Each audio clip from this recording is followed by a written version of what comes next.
Pagi ini kita hadir di rumah Tuhan untuk mengingat kembali peristiwa yang sangat penting dalam kehidupan kita sebagai orang Kristen, yaitu kelahiran Tuhan dan Juru Selamat kita. Kelahiran Tuhan dan Juru Selamat kita itu sudah terjadi pada 2000 tahun yang sudah berlalu. Tetapi kesannya dan dampaknya untuk kita pada hari ini merupakan satu peristiwa yang dapat mengubah kita, peristiwa yang dapat memimpin kita dan memberkati kita, membawa kita ke satu tujuan, rencana dan kehendak Tuhan. Jadi pada hari ini kita akan belajar satu teks firman Tuhan yang kita belajar dari Lukas 2, 21 sampai 24. Malam tadi kita belajar sikap kita kepada Tuhan. Jadi sikap yang pertama itu adalah sikap Maria. Waktu Maria melihat para gembala itu datang dan menceritakan tentang anak itu, Maria dan Yusuf heran. Jadi kelahiran anak itu adalah kelahiran yang luar biasa, tidak seperti anak-anak yang lain. Itu sikap Maria, dia merenungkan dan menyimpan semua yang dia lihat tentang pengakuan para gembala itu, dia simpan pengakuan itu dalam hatinya. Jadi pengakuan itu adalah firman Tuhan. Kita penting menyimpankan firman Tuhan dalam hati kita supaya Tuhan hadir dan menolong memberkati kita. Dan sikap para gembala itu, waktu mereka melihat anak itu, mereka melihat Tuhan Yesus, mereka memuji Tuhan. Inilah yang seharusnya ada dalam kehidupan kita orang-orang yang percaya. Karena sudah lama kita mengenal Tuhan, waktu kita sekolah minggu, mudah-mudi dan juga sampai hari ini.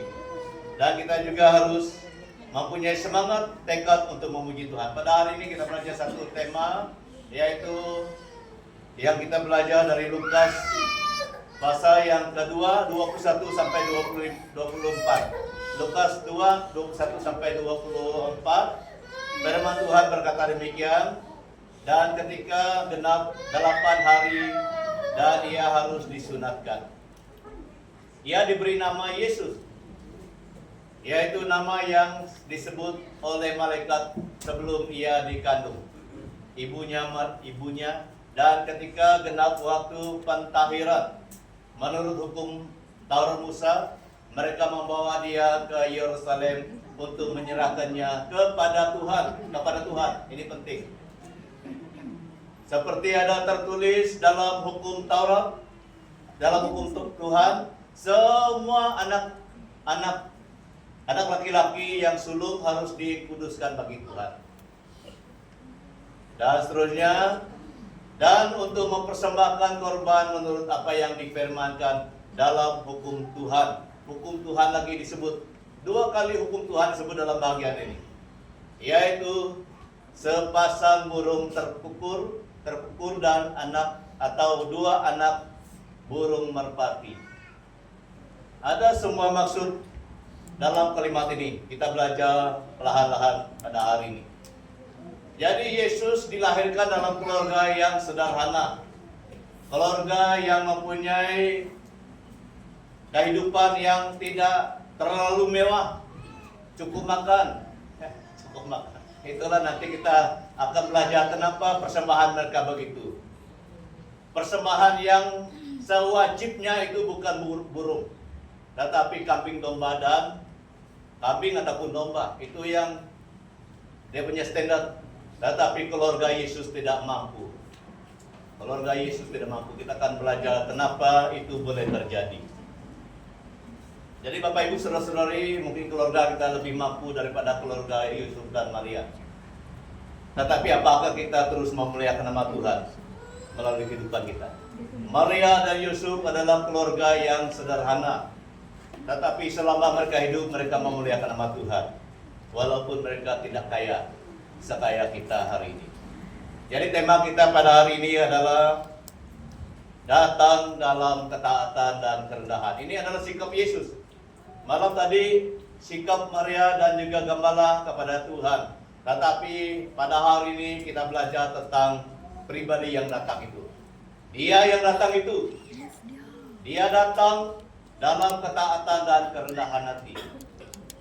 Ini merupakan satu teladan untuk kita yang mengikuti Dia. Apabila kita mengikuti Yesus, menyembah Yesus, jadi kita perlu membuktikan bahwa kita juga taat kepada Tuhan dan rendah hati di hadapan Tuhan dan juga sesamanya kita manusia. Kalau Tuhan kita adalah Tuhan yang sedang memperkenalkan ketaatan itu, Dia juga memperkenalkan rendah hati. Dia tidak pilih keluarga raja, Dia tidak pilih keluarga orang bangsawan untuk datang ke bumi ini, tapi Dia pilih keluarga yang sederhana seperti kita. Nah, mungkin lebih miskin daripada kita. Kalau kita melihat ini banyak kita yang ada rumah besar, kereta besar, tapi Yusuf tidak mempunyai kereta, dia mempunyai keluarga yang sederhana. Tetapi walaupun apapun yang terjadi dalam kehidupan keluarga Yusuf dan Maria, mereka menyenangkan hati Tuhan. Amin. Jadi Tuhan sudah memberkati kamu. Tuhan sudah memimpin kamu sampai hari ini. Tapi pertanyaannya, apakah kamu taat dan rendah hati di depan Tuhan? Karena Yesus sudah menyatakan bukti ini. Dia datang dalam ketaatan, Dia datang dalam kerendahan hati. Sebagai orang Kristen, ini message yang sangat penting untuk kita. Kita harus taat dan rendah hati di depan Tuhan selama kita hidup. Yang pertama, menggenapi rencana dan kehendak Tuhan. 21, dan ketika genap 8 hari, ia harus disunatkan. Ia diberi nama Yesus, yaitu nama yang disebut oleh malaikat sebelum ia dikandung oleh ibunya Maria. Nama itu sudah dinyatakan oleh malaikat kepada Maria sebelum dia mengandung. Dan nama itulah yang harus diberikan kepada dia yang dilahirkan itu. Jadi menggenapi rencana dan kehendak Tuhan. Sebagai orang Kristen, kita juga harus menggenapi rencana dan kehendak Tuhan dalam kehidupan kita. Dia disunat. Ini budaya orang Yahudi, bukan budaya orang kaya kenyang, bukan budaya orang Cina. Jangan kita salah paham tentang teks ini. Ketika genap 8 hari harus disunatkan. Tuhan Yesus begitu taat dan rendah hati. Budaya orang Yahudi dia harus hormati. Dia lahir di dalam keluarga Yahudi. Dia harus hormat dalam kehidupan orang Yahudi. Jadi sekarang kita di dalam keluarga Kristen. Apakah kita menghormati kehidupan tata cara kehidupan orang Kristen? Seperti Tuhan kita, karena Dia sudah menyatakan ketaatan dan rendah hati.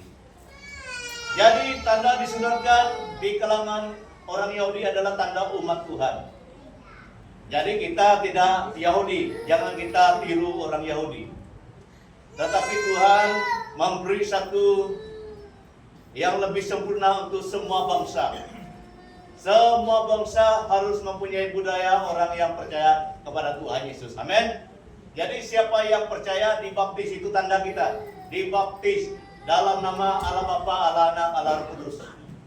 Tidak perlu disunat, karena kita bukan orang Yahudi. Jadi dengar message ini. Kita bukan orang Yahudi, tetapi kita umat Tuhan. Amin. Kita umat Tuhan harus dibaptis. Jadi kalau kamu adalah orang Kristen, umat Tuhan, kalau belum dibaptis itu belum lengkap.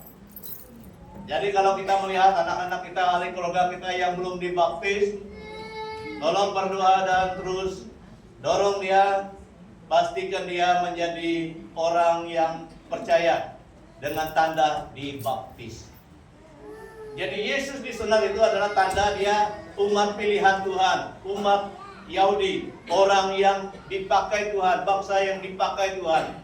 Tetapi untuk kita hari ini, kita perlu dibaptis. Kita perlu dibaptis dan perlu diajar dengan firman Tuhan. Itu tanda kita sebagai umat Tuhan. Kita dibaptis dan diajar dengan firman Tuhan. Dalam Amsal 22 ayat 6. Ini tanda yang perlu ada dalam keluarga kita. Amsal 22 ayat 6.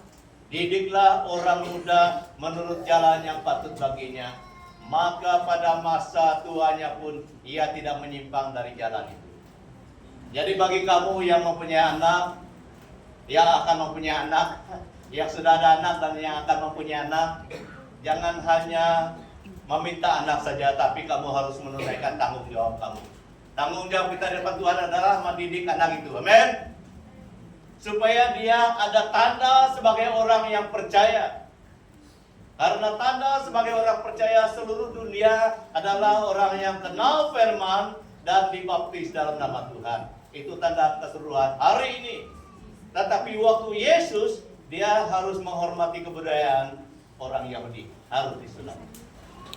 Tetapi untuk kita bangsa lain, untuk kita hari ini, kita harus percaya pada Yesus, dibaptis dan diajar dengan firman Tuhan.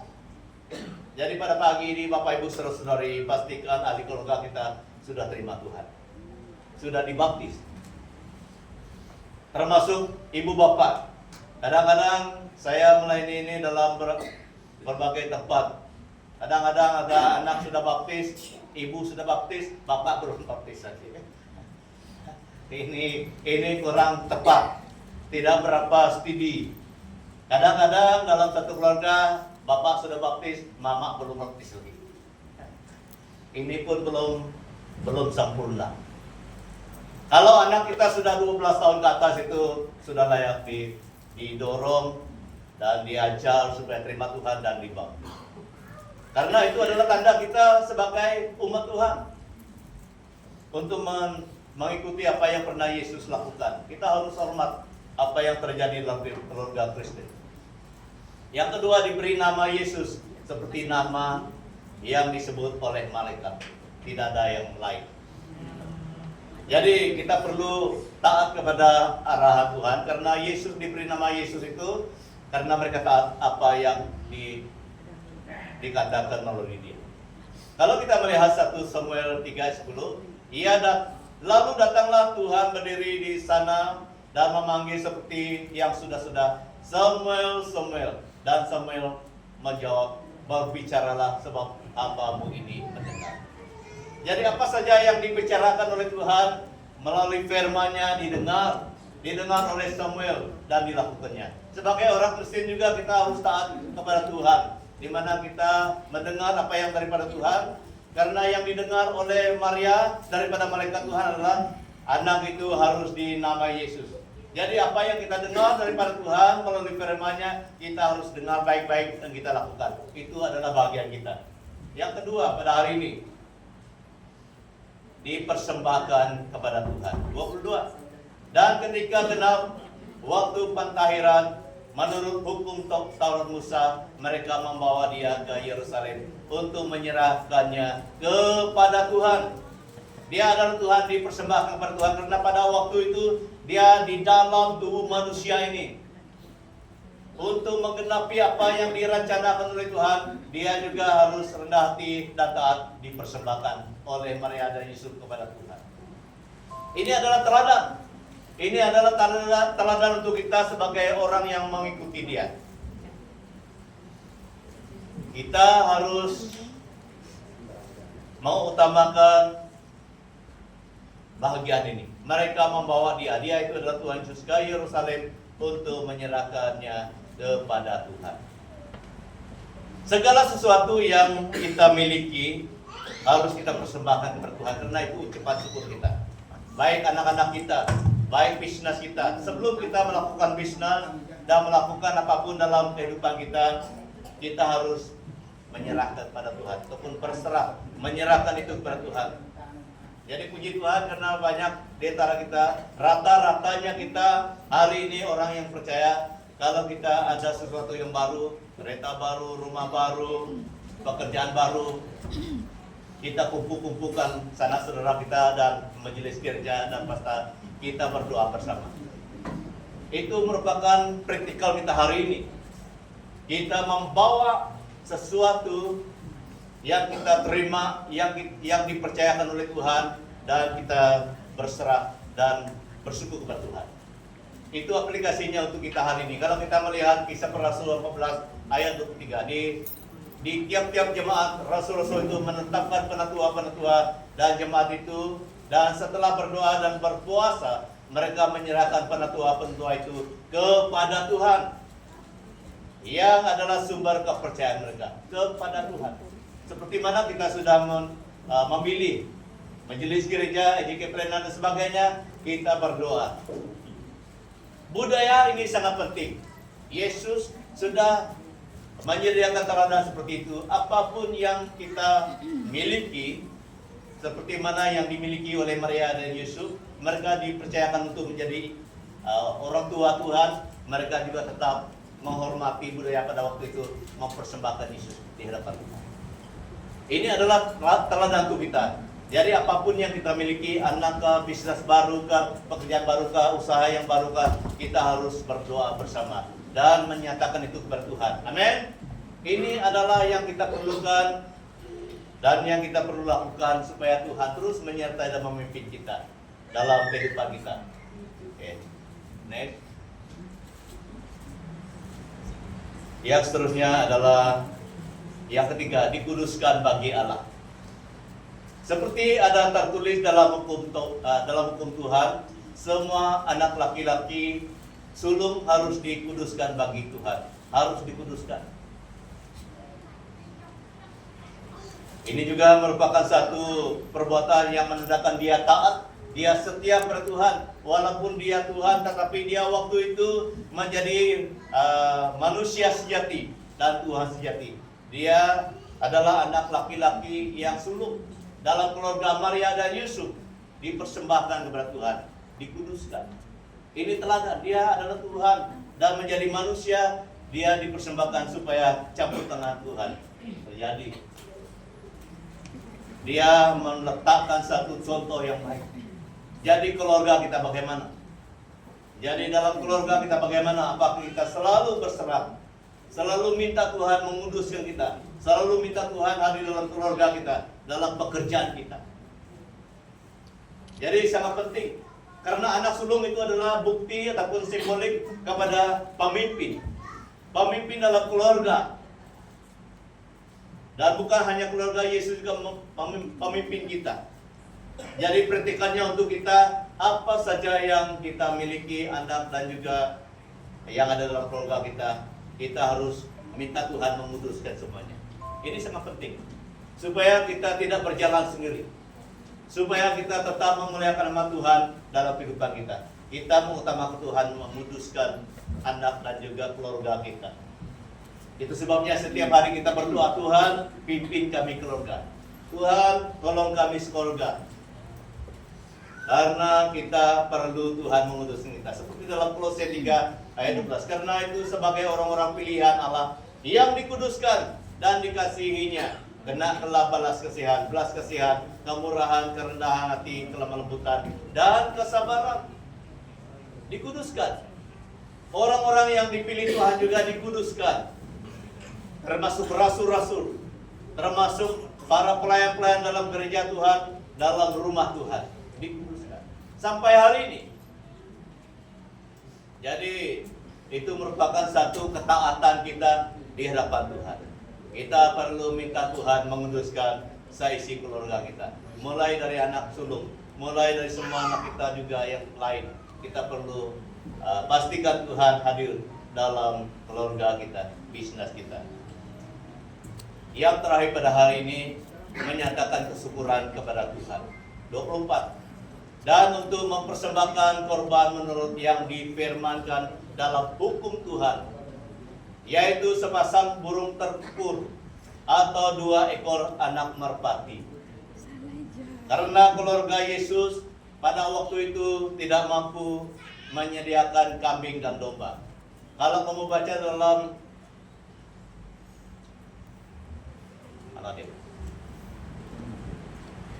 menurut hukum Tuhan nanti kedua, dia akan menyatakan kenapa dia mempersembahkan terkukur. Tapi menurut hukum Tuhan mereka perlu membawa persembahan. Jadi adapun kita membawa persembahan kepada Tuhan sampai hari ini, karena itu adalah hukum Tuhan yang dinyatakan dari Nabi Musa sampai kepada rasul-rasul. Tidak ada yang putus, saudara. Jadi kita harus menyatakan kesyukuran kita kepada Tuhan setiap kali kita datang ke rumah Tuhan seperti ini. Pagi ini kita sudah memberi persembahan. Jadi Tuhan melihat semua kita. Tuhan senang dengan apa yang kita lakukan karena kita melakukan itu sebagai seperti yang ditetapkan dalam kebudayaan umat Tuhan. Dari dulu lagi, dari Nabi Musa mengajar umat Israel sampai rasul-rasul sampai hari ini. Tidak ada yang terkecuali. Seperti mana cerita Bapak Meko Selamika waktu kami datang itu ada satu gereja di Miri. Ada satu gereja di Miri itu tadi ya. Free semua. Nah itu bukan umat Tuhan. Umat Tuhan harus dilatih. Umat Tuhan harus dilatih untuk memberi persembahan. Kalau tahun lepas kita belajar tentang orang Majus. Orang Majus datang membawa emas, kemenyan dan mur. Ada semua arti itu. Emas, kemenyan dan mur. Semuanya ada maksud tersendiri. Tapi pada pagi ini kita belajar tentang korban menurut hukum Tuhan. Persembahan menurut hukum Tuhan. Jadi itu sebabnya setiap kali kita masuk gereja manapun, memang kita dilatih untuk mempersembahkan korban.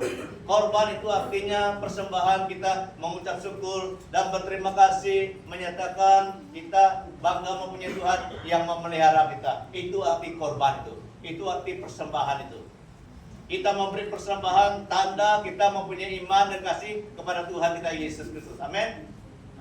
Jadi itu perlu ada supaya melatihkan kita, melatihkan anak-anak kita.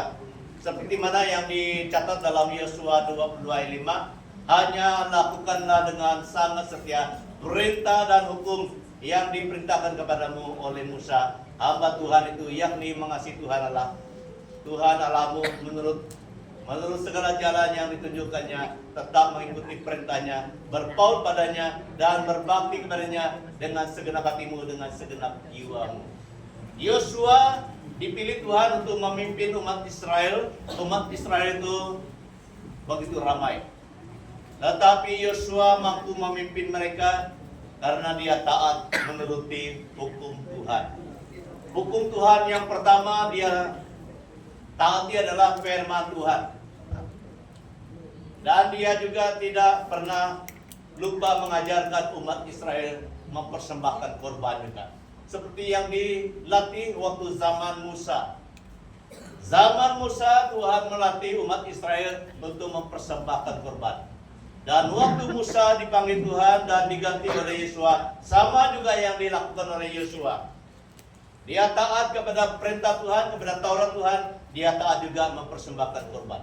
Kalau kamu baca keseluruhan hidup orang Israel, waktu mereka menang dalam peperangan, mereka memberikan persembahan. Waktu mereka beribadah, mereka memberikan persembahan. Kenapa begitu? Supaya mereka tidak pernah lupa kepada Tuhan. Amin. Supaya mereka tahu bahwa kejayaan itu, berkat hidup itu, berkat pelindungan itu datangnya daripada Tuhan. Mereka tidak pernah lupa memberi korban kepada Tuhan.